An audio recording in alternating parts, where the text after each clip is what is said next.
ahangaha niho dushyira order zacu. Aka ni agapote tukuzaniramo ibiryo. Ikindi iyo tuguhaye kano gapote ntago kadusubiza, akangakura kaguma kaba ari akawe. We don't do it for money. It's a passion that we try. Iyo passion rero tukaba twarayikombininze, ikaba ariyo yatangiye Ibiryo house. Iki ni igikoresho cyacu gikorerwa iwacu. Ibi biryo bitetse mu Gihinde ariko tubifunga mu Kinyarwanda. My brother is going to taste it. I told you people, ibiryo biraryoshye cyane. Iyi niyo bita chicken biryani. Ibiryo by'Abahinde ariko ni ibiryo biryoshye cyane.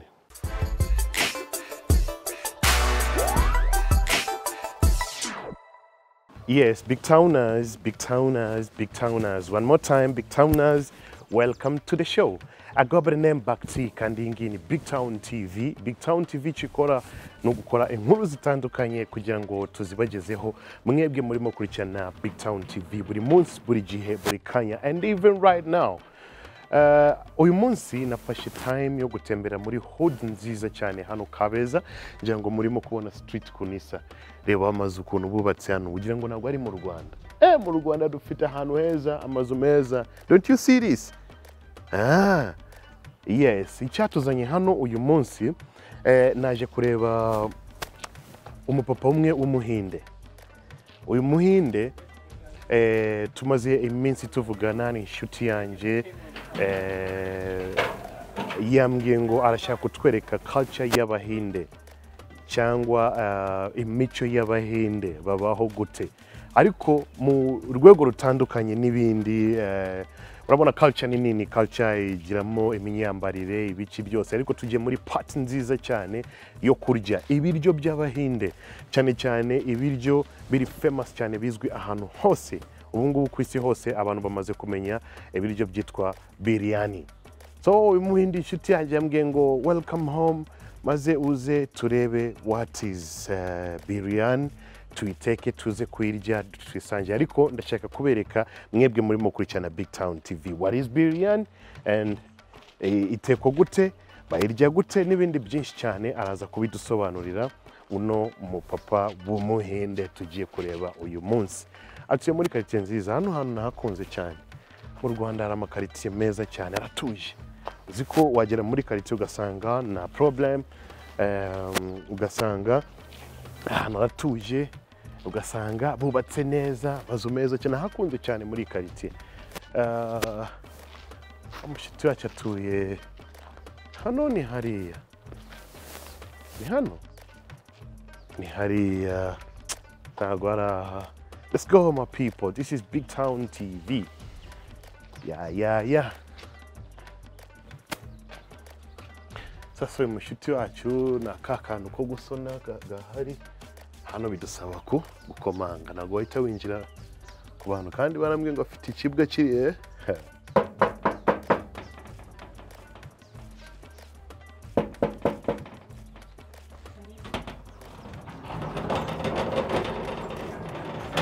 Salama. Amakuru. Ewe nta kibazo, meze gute? Naje kureba Kaze mu rugo, brother. Yeah, urakoze cyane, brother. Good to see you. Good to see you too. Amakuru. You're welcome. Thank you so much. Amakuru. Meza. Ni meza. Yeah, we have just come to visit you today. As we've been talking for so long, this is the day, man. We say the guest is a god. Thank you, sir. Please. Yeah, thank you so much. I see you have a very nice dog. Thank you. What's the name of the dog? Rooney. Rooney. Come on. Thanks for coming. Thank you so much for welcoming us at your place. Pleasure for me. Yeah, pleasure, brother. Yeah. So, first of all, introduce yourself to these people who are watching. My name is Sanu. They call me Abhilash. So I'm here in Rwanda since 15 months now. My experience in Africa started in Somalia, then Tanzania, and now Rwanda. And this is the place which I choose to stay and get old out here, although getting old. Yeah, very nice. So Are you married, or we can find one for you? You know. You are always welcome. Yeah, so we have to find a beautiful one. You know, in Rwanda we have a very beautiful I've ladies. seen that. Yeah. Possibly that is one of the reason I'm here. Yeah. So you're gonna get. Thank you so much, brother. Yeah. So this is the place. So Yeah, thank you yeah, so much. Yeah. This is my humble abode, Okay. and I welcome my guests like I welcome God always. Okay. I see Royal Birian House, quality for queens, and quantity for kings. Oh, that's it. And this is the number. I see Birian here, but down here, mushroom Birian, eggs Birian, minced meat Birian, fish Birian, dam chick Birian, dam goat Birian, Bombay Tower chicken Birian, Bombay Tower goat Birian, vegetable Birian, seafood Birian, cottage cheese Birian, full chicken and chips. That's the South. Very nice. That's what we offer. Okay. Now. Yeah, we can see it. Please. Yeah, so the main purpose of visiting you today, we have just come to see you and to visit your project of Birian, but we're going to talk about what is Birian and too many questions. But first of all, I don't know if we can continue by explaining what is Birian, or the main purpose of us to come here today. Thank you. First of all, I'll thank you again for being my guest out here. Okay. And coming to Birian and the history of it, it almost spans to 2000 years old. Okay. Historians say the origin of biryani from many places. The Arabs say that it is ours. Okay. The Persians or the Iranis people say that it is theirs. Okay. The Indians and the Mughals say that it is theirs from India. Okay. But for me, my research and my romance with biryani started like almost 15 years back. And my understanding and my knowledge and my research says that the origin is Iran. Iran. Yeah. Okay. And it originated in Iran, but it grew in India is what I will say. Okay. The history goes back to almost like 13th century, 12th century BC, 12th century, wherein the Mughals, they came to the India for the first time. Okay. Before the Mughals came to India, they went to Iran to ask the Shah of Persia for help in terms of, military hardware, soldiers and everything. Yeah. So the Shah of Iran also sent the chefs from Iran to India. And now the story happens. When they reach India, these chefs were used to making, see, biryani of course has many variants, but the authentic ones comes from Iran. And what got developed in India was the quality of rice and the spices that they got introduced into. Okay. So biryani got a nice amalgamation or a fusion with Indian spices, Indian rice with the Irani's technique brought by the Turks. So it's a combination of people. I would give a credit to all these nationalities, current day nationalities, making the biryani of today. Okay. So if you go to Dubai, you will find the Mandi biryani. If you go to Hyderabad in India, you will get the Hyderabadi dum pokht biryani. The Pakistanis also claim from Lahore that they have their variants of biryani. Okay. So it changed, when these people, they entered into India from different sides. Yeah. The traders, they entered from the south of India. The armies, they entered from the north of India. So you will find a variation in taste, preparation, ingredients from different areas of India itself. India claims to have 50 kinds of biryanis in total. Yeah. But the king of all is the Bac-T biryani. Okay. So there is it's a trade secret. So how it is prepared and all, marination which is overnight, spices which are select, rice which has a particular length that you have to choose. Okay. And on top of that, the meat that we choose, like the age of the meat, like if you slaughter a chicken or you slaughter a goat, Yeah. the age matters. You cannot cut an old goat or an old chicken for a proper biryani. Okay. And of course, the alloy, the metal in which we cook, it is also there. There is a special alloy of metal which, you know, makes the heat go uniformly up. Okay. Not like stainless steel or anything. Yeah. So this metal is also made in Hyderabad. Okay. So they make this alloy. These are expensive metals in which they make this biryani. Yeah. So there is a whole history to it, and the Mughal army used it to feed the soldiers, which used to be in hundreds of thousands. I mean, like Indian subcontinent was ruled by the Mughals for a long span of time, almost like 700 years. Okay. And this was the staple food of the army of the Mughal army of India. So it has a fusion of protein and carbohydrates both. If we talk about the medical or the nutritional value of biryani, Yeah. it has the right combination of both the meat and the carbohydrates. They used to pack this biryani and then go on a conquest. So it used to be in the saddle of the horse or the camel or the elephant. And in the lunch time, the soldiers of the Mughal army, they used to eat biryani. Biryani, okay. So my question is, what is biryani? Biryani is the spices mixing with the rice, or what is biryani? So again, my research says that bir means meat and yani means rice.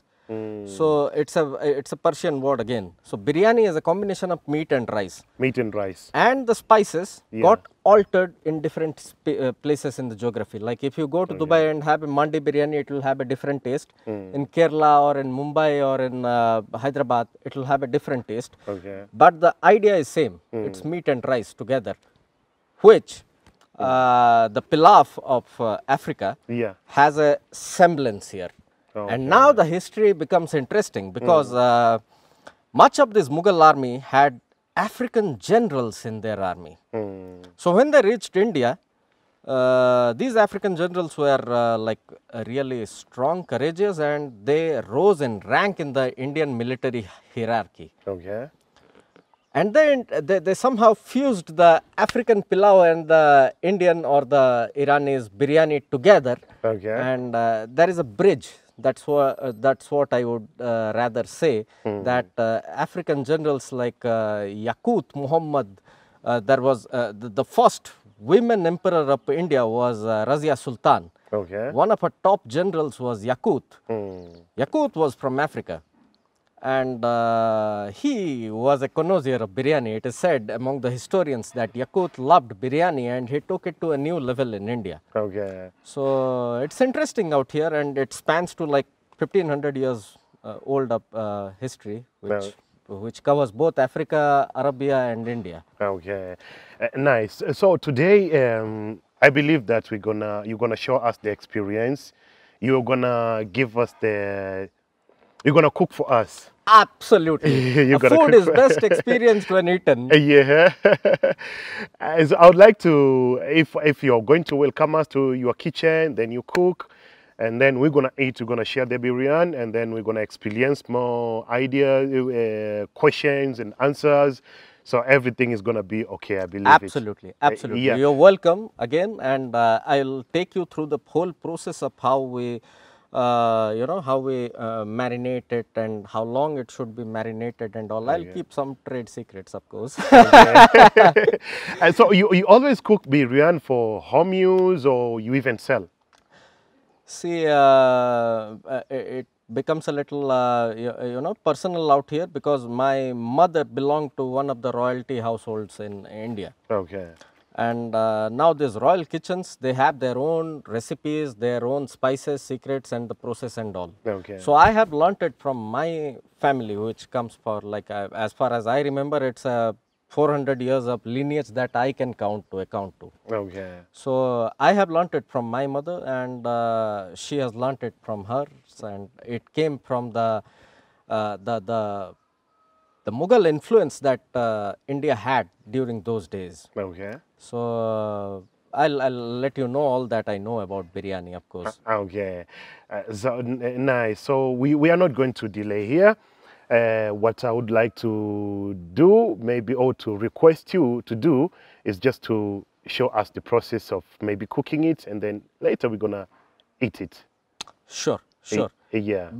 Biryani, as we say, I think the top 3 most demanded food in the world is the pizza, the fish and the chips, and the biryani. Okay. These 3 food items are ordered in any given day across the globe the highest. These are the top 3, food that people look for across the globe. Yeah. It comes with the pizza, the fish and the chips, and the biryani. Okay. So a lot to talk out here, and of course, when we go to the historical part of it, there are many stories, and all wars were fought for the chefs to be, Okay.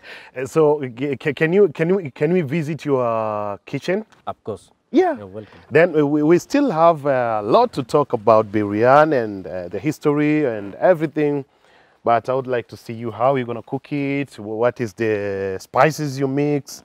What is the which kind of the rice you use? Absolutely. Yeah. Absolutely. Coming to the rice, it is very important because when they came from Persia to India, they got introduced to many kinds of rices. Okay. Out of which the long grain rice, or we call it the doon rice of India, that's the best rice which can make a very good biryani. Okay. So the normal rice in Rwanda, we get in Rwanda? That will make a pilau, or as we call it in India, that will not be a biryani, it will be a pilau. Okay. The biryani has to have long grain rice. Okay. That's what the the people say about who are Okay. good in biryani. Okay. Please. Thank you. So we're gonna pass here. We can go here, we can go there. Okay, you can direct us, please, no problem. Please, yeah, please. yeah. Thank you. Yes. So I'm going to take you to the secret chamber where like we say, Yeah. the quality for queens and quantity for kings. Food is prepared for the royalty out here. Okay. Quality for queens, quantity for kings. Kings. Why that? Ladies are queens, they're finicky about everything. Like the spices should be proper, the salt should be proper. Okay. Quantity is king. Yeah, for the king. Big size, Most of the times we go to restaurants, they will give us chips like this. Personally speaking, I have a problem with that. It Me should too. be big. It should be a big plate. Yeah, man. It has to be big. That's why we say quality for queens, quantity for kings. For kings, yeah. So the food is made for the royalty out here. Okay, thank you. Can I enter? Please. Wow. I can see the very beautiful lady here in the kitchen. How are you? I'm good. Yeah. Can you introduce yourself? Yeah, my name is Rose. I'm here. I'm the one who are going to show you what we use to make this delicious food. So the ingredients are here. I've been preparing everything, and I'm going to make you go through all the things that we use and the name of the things, just in case you want to try it on your own. I'll interrupt here. Ladies are secretive. Her art is like she's an amazing singer. Oh. What makes the beautiful food out here is when she cooks, Yeah. she keeps on singing. Singing. And you ask me, bro, that what is the secret? What to is the here? secret? Yeah. Secret is the love. Okay. Yeah, that's we all true. That's have. true. Yeah. Yeah. Besides that, I am a singer. It's true, but that's what many people knows me about. Okay. But there is another thing, that I am a cooker. Okay. I love cooking. Yeah. So this is another thing that I'm going to introduce. Yeah. So it's true, like cooking, if you make it like you put love in the food, Okay. cooking it, and I love singing all the time. Whatever I'm doing, when I'm taking a shower, when I'm cooking, Yeah. I'm singing, and I'm putting all the love in this, so that's where the delicious come from, with all this smell from the ingredients and the Okay. love that I give to the food. Okay. So mostly when you're cooking, you sing. Yeah, I love singing when I'm cooking, because it's just how I am. This is me. Okay. That's how it is. Before you ask the question, Yeah. if it is singing, then why doesn't Oh it yeah, sing? that was next. Can you sing for us while you're preparing your food? Yeah, I can sing something.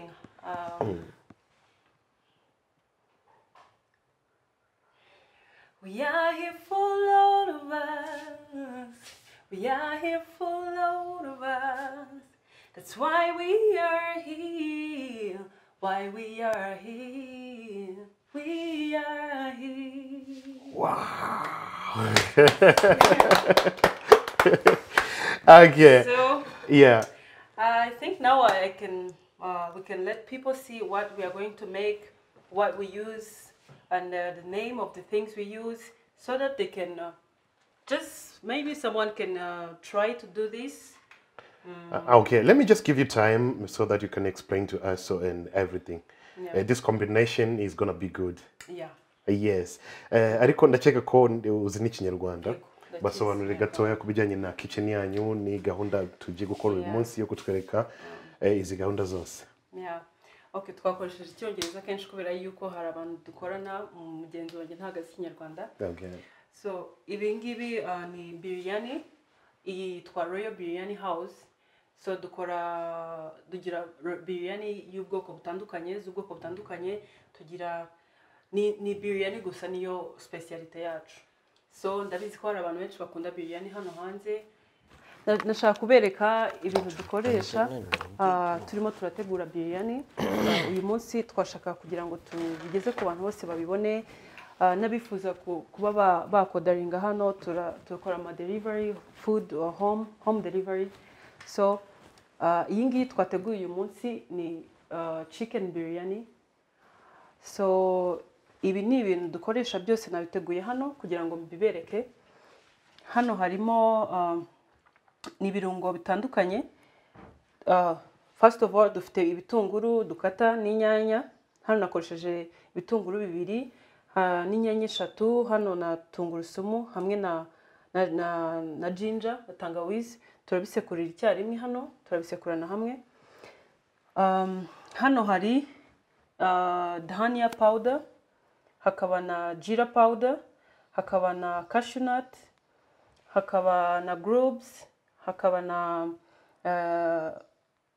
bay leaves, hakaba na dried grapes, hakaba na dates from the Middle East, hakaba na tamarind. Tamarind izi ngizi ziva muri Sri Lanka, hakaba n'iyi ngiyi ya chili powder. So ibyo byose turaza kubishyira hamwe, ni ibyo dukoresha masala yacu mbere yuko dushyiramo chicken tuba twayimarinatinze iri hano. And this is like a star anise. Star anise is one of the spices that they use in the southern part of India. And this is the grounded masala, or the spice that we make on our own. It's an amalgamation of like few spices, and we ground it and we make this. This is one of our secret things. Yeah. Iyi ngiyi iri hano niyo twikorera twebwe nka in-house. Ni secret yacu ya ingredient ariko dukora tuyivanye mu bindi bintu byinshi tuvanga. So that's how it is. Niko bimeze. Grounded rose too. I mean, like we use the rose petals and we ground it for the aroma of it.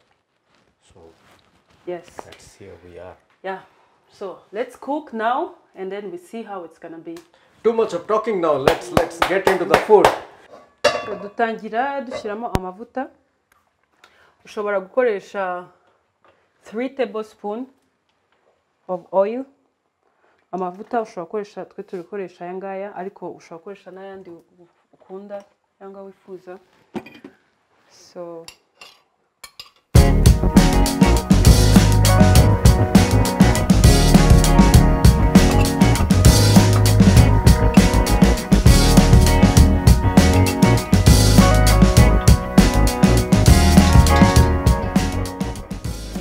kubera yuko uyu munsi twateguye inkoko nini, ndongeraho ikindi kiko kimwe cy'amavuta. what we do is like add a little spice when the oil is heating. Yeah. So the oil gets aromatic Yeah. once we start the cooking. Yeah. Tubanzamo bay leaves kugira ngo zibanze zijye mu mavuta kugira ngo umuhumuro wayo uze kuzamuka neza kubera ko ari ibibabi byumye bibanzamo mbere kugira ngo bizamure umuhumuro bibanje gukaranga mu mavuta. Ntago tureka ngo bishye cyane, bishya gahoro tugahita dusukamo ibitunguru.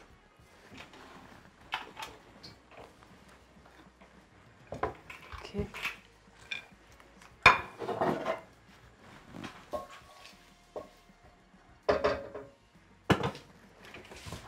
Igikurikiyeho turashyiramo ibitunguru. Ibi ni ibitunguru bibiri nakase.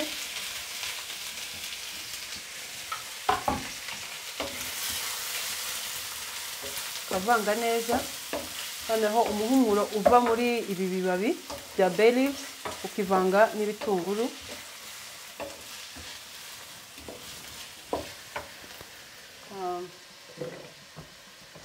Hagati aho turakora ya ginger yacu tukayivanga na tungurusumu tukabisekurana hamwe. Nibyo bikurikiraho nyuma ibitunguru bimaze gusa nk'ibishyamo gatoya.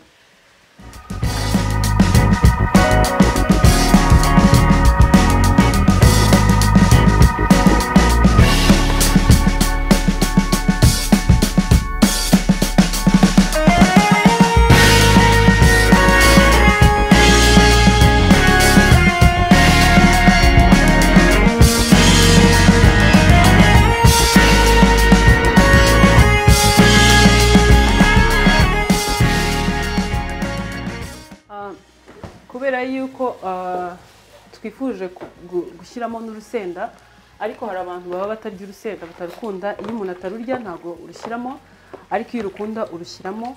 Twe ubu ngubu turavanga n'urusenda, ndabisekurana n'ibi ngibi ndashyiraho urusenda rumwe.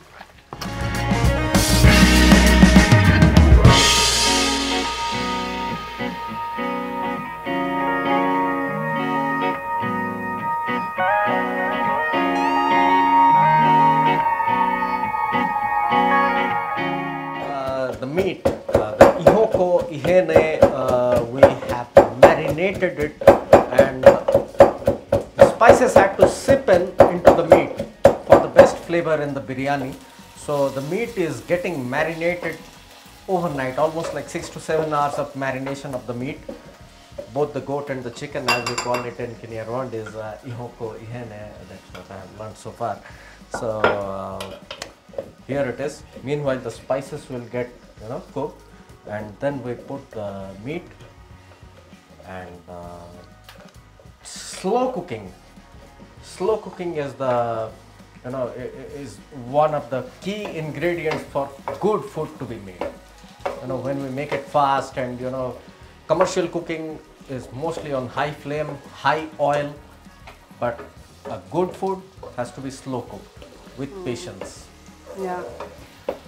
Icyo namwunganira nuko iyo umuntu atetse hari ukuntu abantu bashobora guteka bagakoresha ibirungo bimwe, bagakoresha ibintu byose bisa, ariko ugasanga ibiryo ntabwo bimeze kimwe mu buryohe muri taste y'ibiryo. So ikintu cyiza bituma ibiryo bituma umuntu ateka neza, icya mbere nuko utagomba guteka ushyizeho umuriro mwinshi. Iyo ushyizeho umuriro mwinshi ibintu bisa nk'ibibabutse bigashya hejuru ariko bidahereyemo imbere.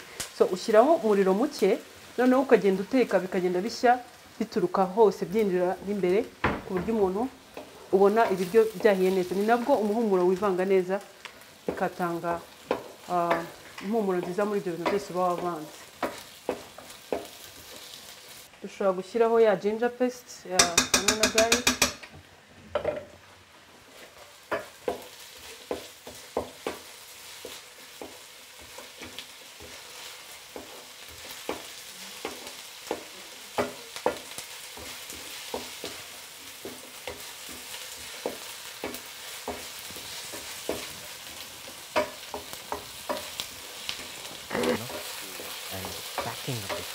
That is unique. But he's gonna come for the package. He will come for the package. He will talk about pottery. He will say how in Rwanda we used to eat in ngiye earthen gushyiramo ya pots, nkoko how things yacu. have changed over the time. inkoko ngiye kwishyiramo nonaha kubera yuko turayimarina tubanza turayimarina tukayimarina nijoro niba izateka uyu munsi tuyiraza imarinye kugira ngo marination yose twakoze yinjiremo neza zitindemo umwanya nibwo ziba zimeze neza noneho nonaha ndahita nshyiramo inkoko kubera yuko impamvu ntayibanjemo ushobora kwibaza impamvu ntayibanjemo kandi ariyo itinda gushya kurusha ibitunguru ni ukubera yuko nshaka kugira ngo itekanwe n'iyi flavor y'ibi ngibi byose navanze binjiremo imbere bize gushyana byose birimo iyi ni inkoko yacu twamarinye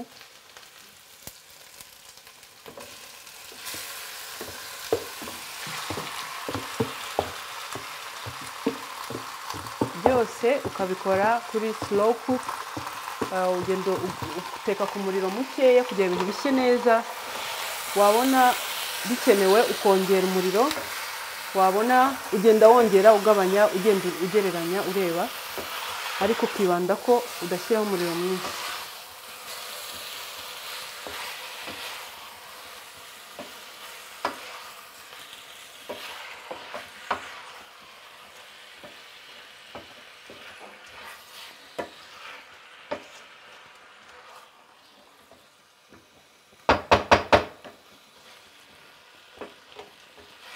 What I would like to say here is that the camera cannot capture the smell out here. So we are having some amazing aroma out here coming out of the flames when it is burning with all the spices getting cooked together. Maybe someday we'll have some technology when people can smell food as we cook. Now umuhumuro uba watangiye kuzamuka kubera yuko inyama zimarinye ijoro ryose n'ibi twavanze ibitunguru n'iriya ginger paste na bay leaves tukabiteka hamwe noneho kwivanga hamwe utawumva umuhumuro utangiye kuzamuka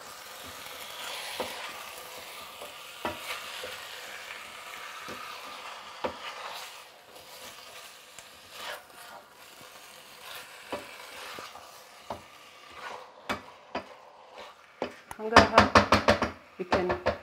twabihereza umwanya mutoya kugira ngo bibe bimera neza bibe bishya so nka gutya urabona ko napfundikiye ni kugira ngo iyo ukomeza uvanga ntabwo ibintu bibona umwanya wo kwinjiramo umuriro neza so ubihereza akanya gatoya kugira ngo umuriro winjiremo ukaza kureba ugacekinga nka nyuma y'iminota 2 ukongera ukavanga ukongera ugapfundikira ukongera ukareba ukongera ugapfundikira paka ubonye yuko bitangiye gushya byo ubwabyo birimo biragenda byihisha kuri ya low cook flame ukagenda uteka gutyo ukagenda ubiteka gutyo nyine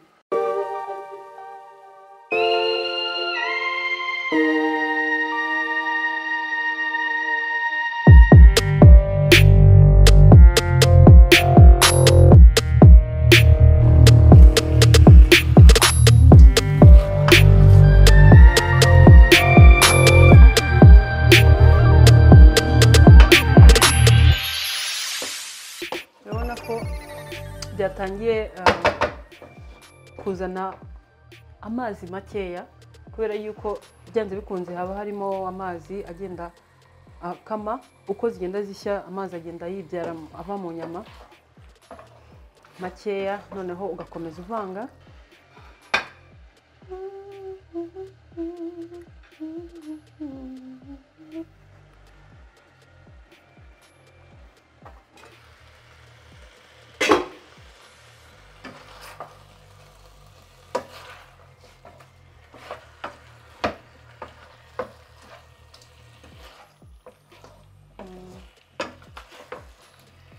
ikintu cya mbere muri Royal Biryani House twifuza guhereza abantu ibintu bitetse neza ibintu bihiye ku buryo ntago twifuza kugira ngo dusavinga abantu bya bintu dukoze gutyo twese tubiha abantu twifuza yuko niba dutetse ikintu n'umuntu ugiye ucyodarinze kimugeraho kumva yishimiye kuba yaspendinze kuri icyo kintu akumva ko you are treating yourself with a good food so iyo niyo ntego yacu ya mbere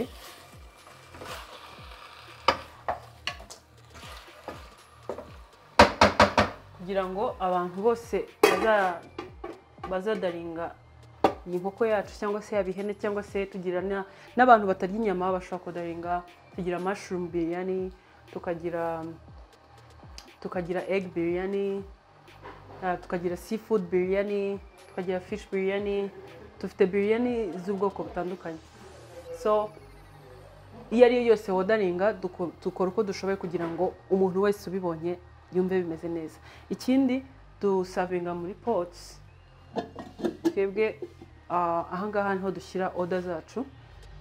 Aka ni agapote tukuzaniramo ibiryo. Murabizi kera twajyaga duteka mu twungo mu Rwanda, ni umuco tutaramenya iby'amasafuriya. So this is in traditional way. We give food in this. Dutanga ibiryo byacu mo ahangaha.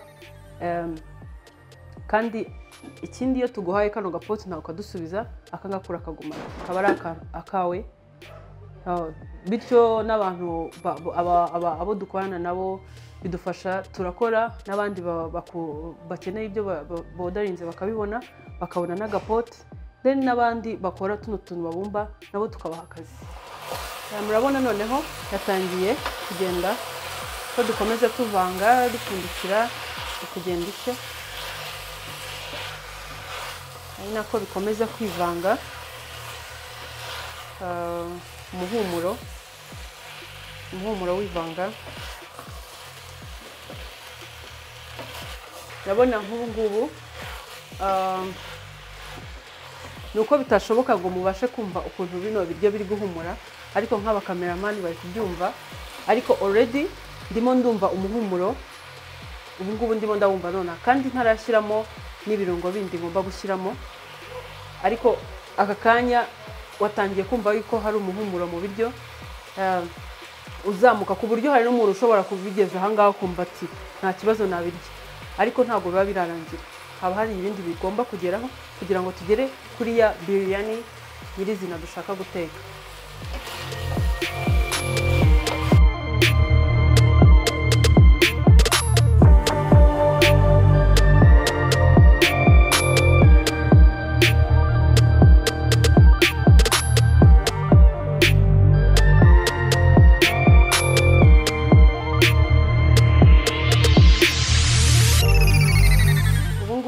Gushyiramo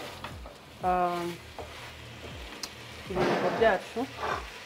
Turabanza tugashyiramo ikivuguto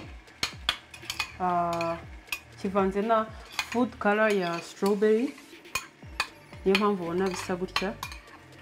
Harimo strawberry food color. Ushobora gushyiramo any food color bitewe nuko ubyifuza, kwa ko yo ni kubera color gusa, nta kindi yongeraho. So ukavanga n'ikivuguto. Noneho nibyo tugiye guhita dukurikizaho hano dushyiramo.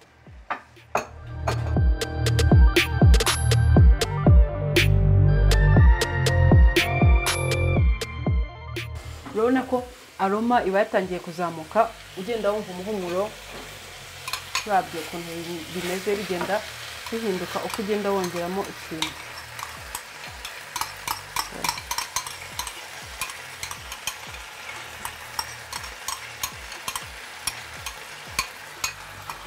Ushobora kwibaza ngo ikivuguto baragiteka cyangwa ukibaza se byamera gute mu biryo, ariko nta nubwo umuhumuro w'amata ushobora kuwumvamo bitewe n'uburyo biba bitetse n'ukuntu tuba twagiye tubiteka bigenda bishya gahoro gahoro. Ntabwo ushobora no kumvamo uwo muhumuro, ahubwo byivangiye hamwe byose bibyara umuhumuro mwiza ari uduhereza. Kibukuto, which is yogurt or curd as they call it across the globe. Yogurt has a tenderizing effect on the meat. When we use kibukutu or yogurt or curd as they say, it makes the meat tender and it adds a little more flavor to it in terms of the tanginess. When we are eating biryani is like a combination of a little sweet grapes now, a little of tanginess of the yogurt then, and a tinge of the clove there. So that's a combination of biryani, as my friend just now explained. So kibukutu helps in tenderizing the meat also, and it has an impact on the taste of the biryani, of course. They sometimes in places like in there are places where they don't get kibukutu, they use a little bit of lemon juice to go to the tanginess. So that's how it gets cooked. And I'll add to something which is very important for present day scenario, which is like food color which is synthetic is not what we use. It's brought from strawberry or beetroot to get that color of the food, not chemical colors, to be precise about it, because we are doing it for the passion of it. So strawberry color, which is extracted from strawberry, or beet, which gives a red color, that's what we use to give it color to the food. Tugiye gushyiramo ingredients zacu, turashyiramo iyi ngiyi, byose turabishyiramo hamwe.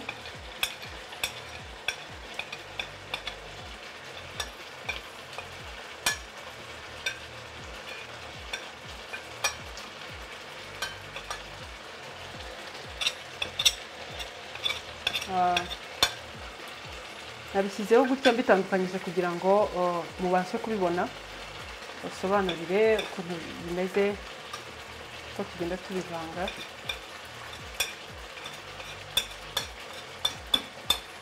So Can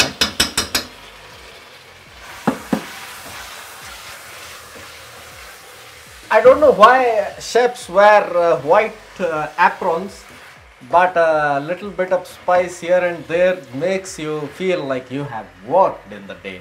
So I don't mind wearing a white and like cooking for my guests. Like I have always mentioned that guests, when they come, you never know, God comes in their form. So the food has to be perfect. So mwabonye yuko nashyizemo ingredients zose zari ziri hano, ariko ngasigaza dates na tamarind, kubera yuko dates na tamarind tuza kuzikora nyuma, tukaza kuzishyiraho, turaza kuzitekana n'ibitunguru ariko birebire, tuza gushyira hejuru, ushyiraho nka dressing byamaze gushya, kuko izi ni fruits ushobora no kurya bisanzwe nkuko mubizi, ariko tuza kuzivanga n'ibitunguru, tuza gukaranga ku ruhande, noneho tukaza kubishyira hejuru nka dressing. And the flame, as we see, I'm getting into the details of making a good biryani. The flame has to go up and down, like we are at down now. Sometimes it goes up, goes down. Traditionally, when we make food, the wind is blowing, which means sometimes the fire is high, sometimes the fire is low.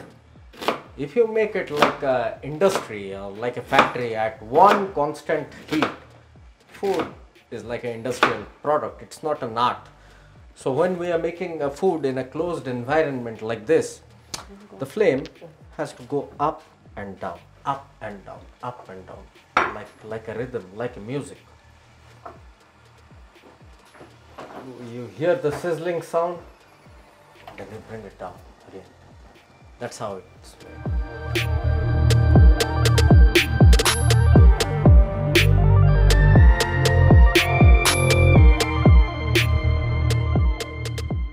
Ubu rero twageze kuri wa muhumuro wacu twifuza wa biryani, bwa buryohe. Murabona ko n'inyama zahiye n'imbere zimaze zafatanye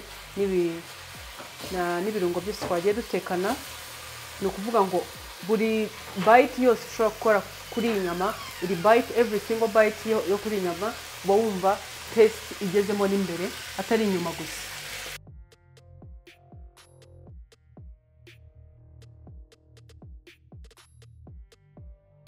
Noneho ubu ngubu tugiye kuvanga n'uwa muceri wacu. Umuceri tuba twawukoze mbere, turawuteka, noneho tukawuvangamo nawo.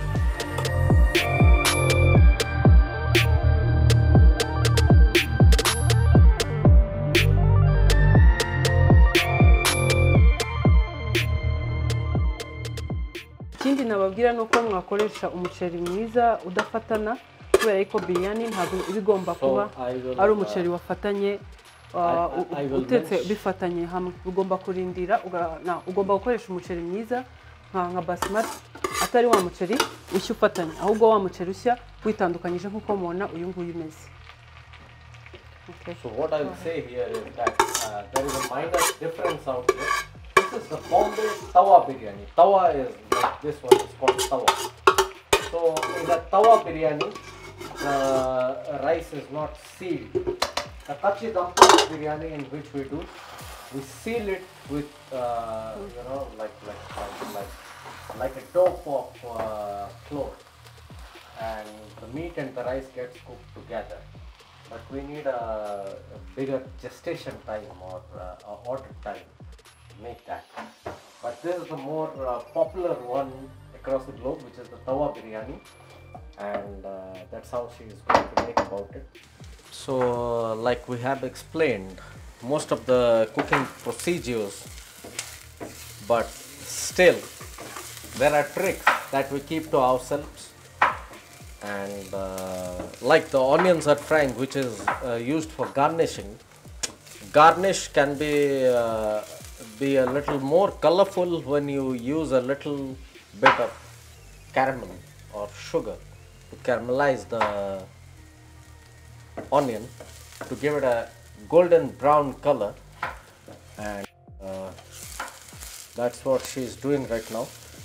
So the onions that will be used in the garnishing of the biryani is golden brown, looks good, tastes even better, and that's what we do, and we have more tricks to it.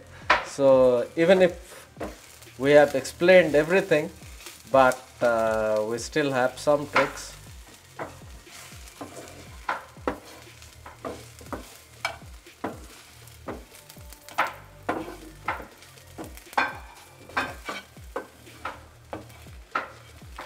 One, food can never be explained is what I believe in. It has to be tasted. Yeah, it's true. As I was saying, that when you are cooking, someone might see this, but when you taste it, iyo ubiriye ukarya kuri ibyo biryo ukumva uburyo bimeze nibwo usobanukirwa neza uko ibiryo bimeze. Biragoye gusobanura ibiryo, ariko ibiryo kubimenya neza. Abantu bose bifuza gutestinga bashobora kuduhamagara muri Royal Biryani House. Food is ready every time kugira ngo tubaservinge. Golden fried cashew nuts with caramelized onion, dates from Middle East, and tamarind from Sri Lanka. It's a taste enhancer, as they say.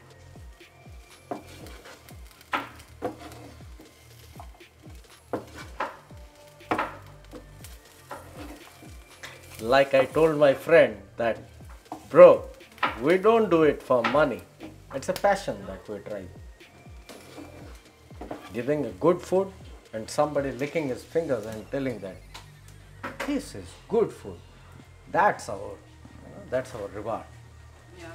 Kuko yaramaze kwa mgenzi wanjye ni Royal Biryani House. Ntabwo tukora for kugira ngo to making money ntabwo ari cyo cy'ingenzi. Ikintu nyamukuru gituma dukora bino ni passion. Ni ukuba tubikunda kubera yuko apart from yo kuba abantu benshi abanzi bazi ko nkunda kuririmba n'umuririmbyi, ariko nibyo bintu nkunda gukora kenshi, ariko hari abantu batazi yuko iyo ufite indi passion yo guteka, ukunda guteka ibintu bitetse neza, nkabona serving abantu bakishima, nkabona abantu bishimiye ibyo ngibyo. So iyo passion rero tukaba twarayikombayininze, ikaba ariyo yatangiye Royal Biryani House. Ntabwo impamvu nyamukuru ari ukumakinga money, ahubwo impamvu nyamukuru ni kubera passion, ni kubikunda, nta kindi. Urebye nuko uburyo dutanga packaging yacu, ukareba uburyo duteka ibintu byose dukoresha, ntago mu by'ukuri tubikora kugira ngo tumakinga money gusa, ahubwo tubikora kubera passion icyo kintu kiba kiri inyuma y'ibi ngibi kibiteye imbaraga cyane. Murakoze. Nitwa Nsengiyumva Abubakar, nkaba akazi kanjye ari ugufunga ibiryo biba byatetswe mu Gihinde, tukabifunga muri kano kungo mu buryo bw'ikinyarwanda. Kakungo murakabona gakoze mu ibumba byacu, kakatuma ibiryo, mbese umuntu amaze kubifungamo bya kinyarwanda bituma ibiryo bimara igihe kirekire binaryoha. Ubwo iyo turangije kugategura neza, dufata umuco wacu w'ikinyarwanda n'akamvirope, agashashi umuntu akagatanyuraho neza,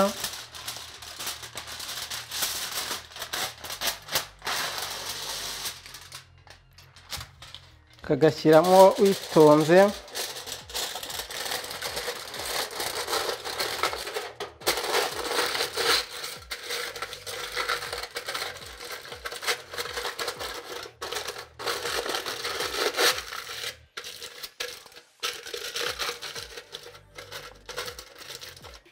Kabifunga kinyarwanda neza, ibiryo bituma akakungo kabika ibiryo neza bikamara igihe.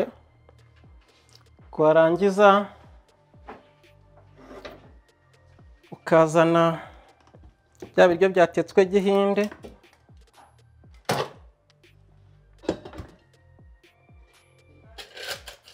kamara igihe. Akaba ari n'umuco wacu w'Abanyarwanda. Iki ni igikoresho cyacu gikorerwa iwacu, kigatuma ibiryo biryoha, bigahumura, bikamara iminsi.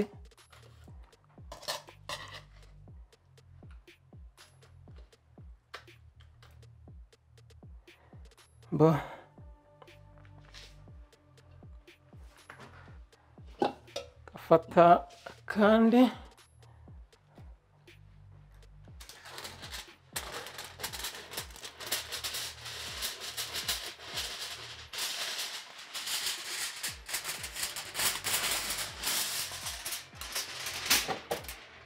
gatunganya, kagashyiramo neza.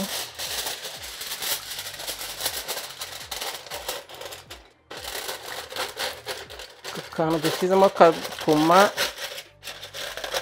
ibiryo bikomeza gushyuha, bikaba byamara iminsi neza.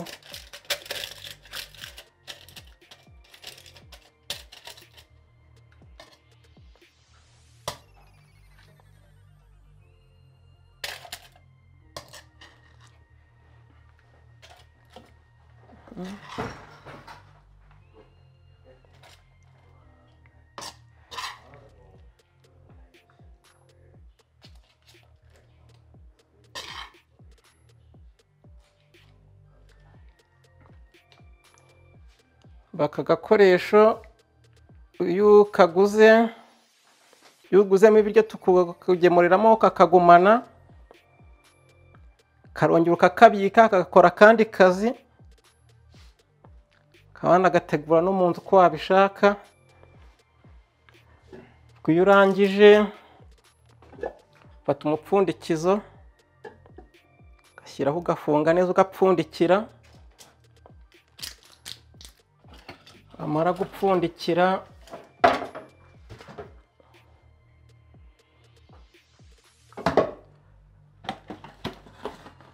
ugafata kagakoresho neza,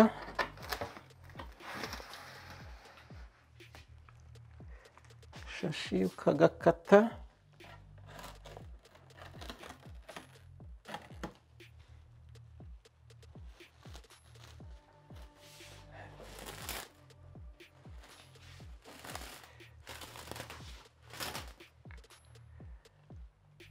ugashyiraho neza, ukagafunga.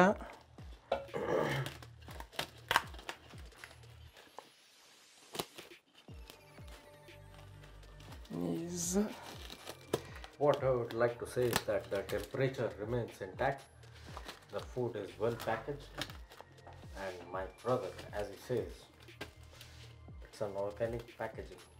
We are not using any silk foil or akantu dushyize bituma ibikoresho ibiryo bikomeza bigashyuha bifite isuku bitekanye.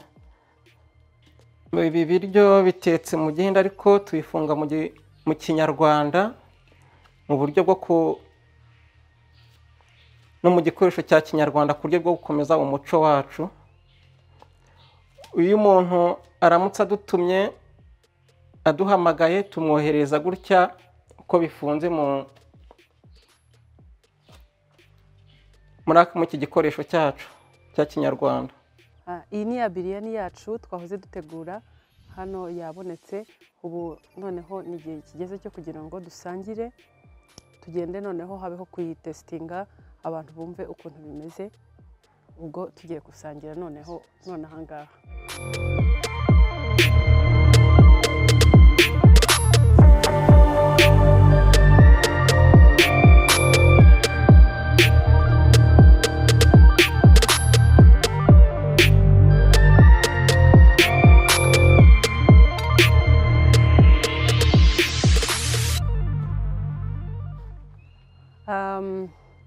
Tugiye gusangira rero none aha ngaha, tugiye kumva ukuntu bimeze ibyo twahoze duteka. Bagiye kuryaho, twese turasangira twumve ukuntu byarangiye bikaza kuba bimeze nyuma yo kubitunganya. Karibu ku meza. Harya byitwa gute? Iyi ni biryani, ni chicken biryani. Okay. Ariko ikaba ari tawa chicken biryani. Okay. in front of us. My brother is going to I'm gonna taste it Yeah. and tell us how it is, and I'm gonna tell you. please. And I'm gonna tell you, people who are watching BigTown TV. So let me go eat this food, and then later we're gonna talk. Yeah, let me test it. Chicken biryani. Oh my gosh. Chicken biryani, marinated and well served. Like I said, that the secret is love. Yum yum.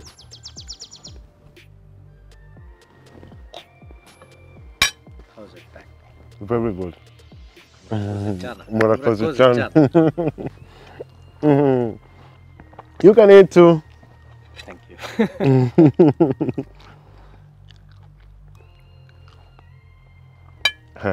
I told you people, ibiryo biraryoshye cyane. Iyi niyo bita chicken biryani. Ibiryo by'Abahinde. Ariko ni ibiryo biryoshye cyane. Third place in the most ordered food in the world. Like I mentioned in the beginning, that pizza, fish and chips, and biryani. Fundamentally speaking, this is the most healthiest of all the rest. No offense meant to anybody. But it's a perfect combination of the right carbohydrate, the right protein, and the perfect amalgamation of spices spanning across continents, be it Africa, India, or Middle East. Here we are. But the best is that under an African sun like this is the perfect food that we can have. And I'm pleased to have Bac over here. Thank you so much. Come over here and taste our food. We are new into this country. What we need to do is give the best that we can deliver. The beautiful part of a side business, this is my side business, is that we are not on profits, we are on reputation. I'm not here to make money out of selling burgers or chips or anything. I want to give the best out here. That's what I desire for, and that's how I would like to serve people. Yeah, in a business way, let's first eat. After we eat, we're going to talk about a business. I'm going to ask you how much I saw the packages. How much is the package? Why do you do that packages and the pots and everything? Let's first eat. Absolutely, I would like to join in with you.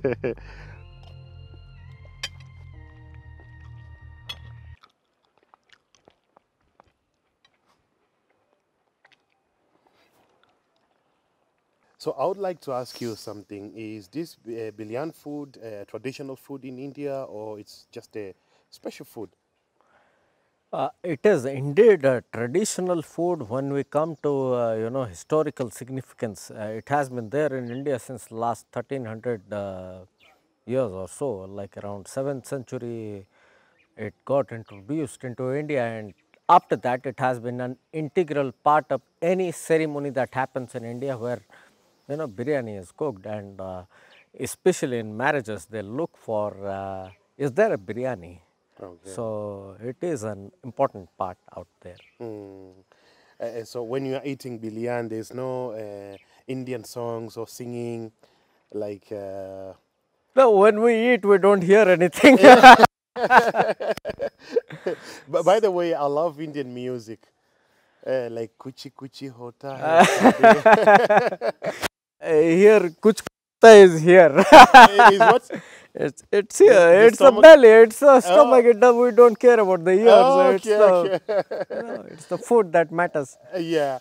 Okay. Thank you so much. So maybe people would like to know: can we get this food?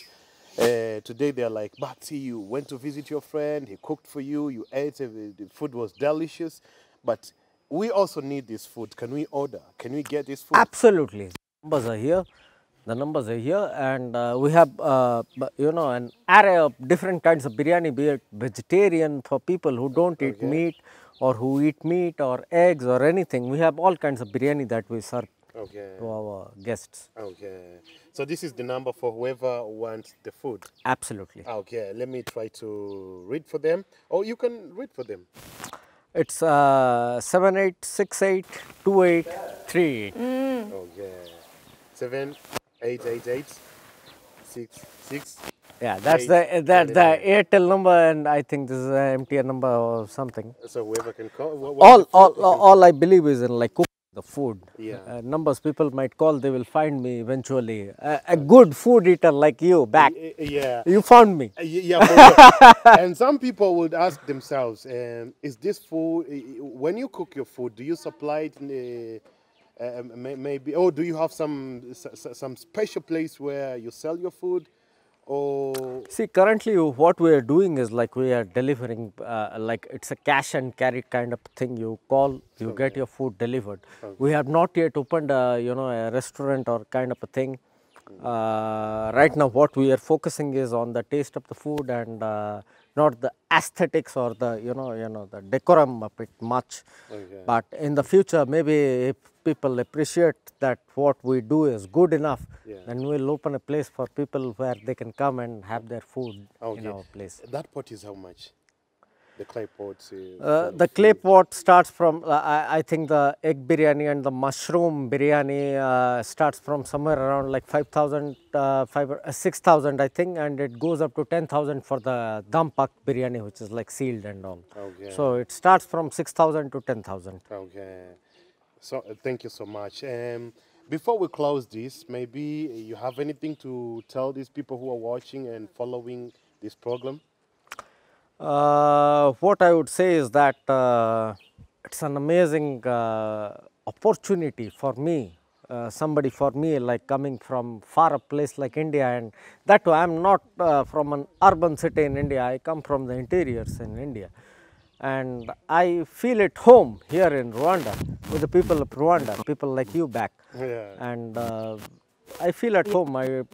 It's almost like 2 years that I have gone back home, and I'm absolutely fine out here. It's an amazing place, and this is not the first foreign country for me. It's almost like the 20th out of it, and this is the best place. Chicken biryani meze gute y'Abahinde noneho n'uburyohe cyane. Iyo wayivanzemo na ya nkoko kugira ngo yitwe chicken biryani, ni wa mukiri wabo n'ibirungo byabo ukabivangamo n'inkoko ikaba chicken biryani, iraryoshye cyane. nimba ukeneye nawe kurya chicken biryani cyangwa ni nyinshi zitandukanye, hari mushroom biryani, egg biryani n'ibindi byinshi, fish n'ibindi byose. Nimero ya telefone ni ngiyi, wahamagara kuri iyi nimero maze Biryani House, Royal Biryani House bakakuzanira ibyo biryo nawe ukirira, gahunda zikagenda neza uko ariko kose. This is BigTown TV. I got the name Bac-T. Let me say until next time, ciao ciao. Thank you. Yeah.